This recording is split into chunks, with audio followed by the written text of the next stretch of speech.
মেলাত আসলতে মানুহ অহাৰ যিটো এটা পৰম্পৰা হৈছে তেনেকুৱা পৰম্পৰা আগতে নাছিলে। মেলাৰ সময়ত তেওঁলোকেই মন্দিৰলৈকে আহে যোনে ইয়াতে ধ্যান কৰে, কিন্তু এটা টিভি বা মিডিয়াত মেলাৰ বিষয়ে জানাৰ লগে লগে মানুহৰ মনত মেলাৰ কেইদিন মন্দিৰলৈ আহিবলৈ এটা উৎসুকতা বৃদ্ধি পাইছে। কিন্তু পাহাৰখনটো পাহাৰখনটো আপুনি ডাঙৰ কৰিব নোৱাৰে, ৰাস্তাকেইটাটো ইমানেই ডাঙৰ।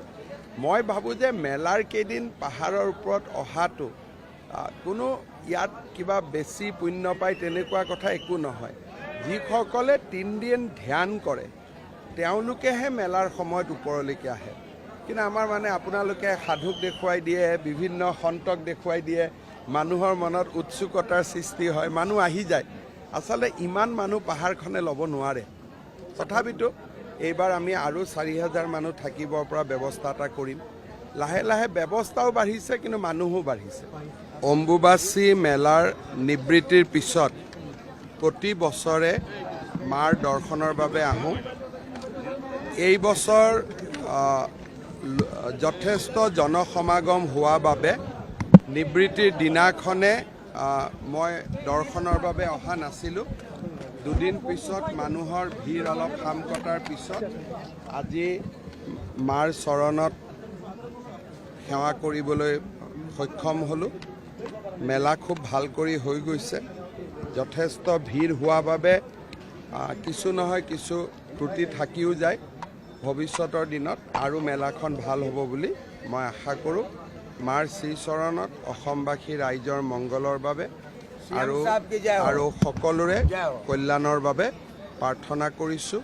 সকলোৰে যাতে ভাল হয়, মা কামাখ্যাই সকলোকে যাতে আশীৰ্বাদ কৰে। মেলাত আচলতে মানুহ অহাৰ যিটো এটা পৰম্পৰা হৈছে তেনেকুৱা পৰম্পৰা আগতে নাছিলে।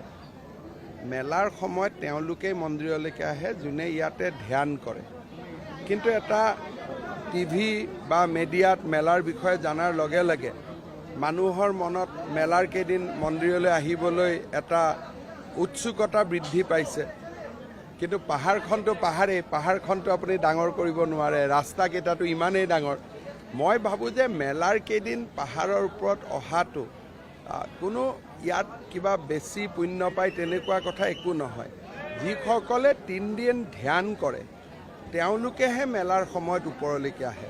কিন্তু আমাৰ আপোনালোকে সাধুক দেখুৱাই দিয়ে, বিভিন্ন সন্তক দেখুৱাই দিয়ে, মানুহৰ মনত উৎসুকতাৰ সৃষ্টি হয়, মানুহ আহি যায়। আচলতে ইমান মানুহ পাহাৰখনে ল'ব নোৱাৰে। তথাপিতো এইবাৰ আমি আৰু 4000 মানুহ থাকিব পৰা ব্যৱস্থা এটা কৰিম। লাহে লাহে ব্যৱস্থাও বাঢ়িছে, কিন্তু মানুহো বাঢ়িছে। অম্বুবাচী মেলাৰ নিবৃত্তিৰ পিছত প্ৰতি বছৰে মাৰ দৰ্শনৰ বাবে আহোঁ। এই বছৰ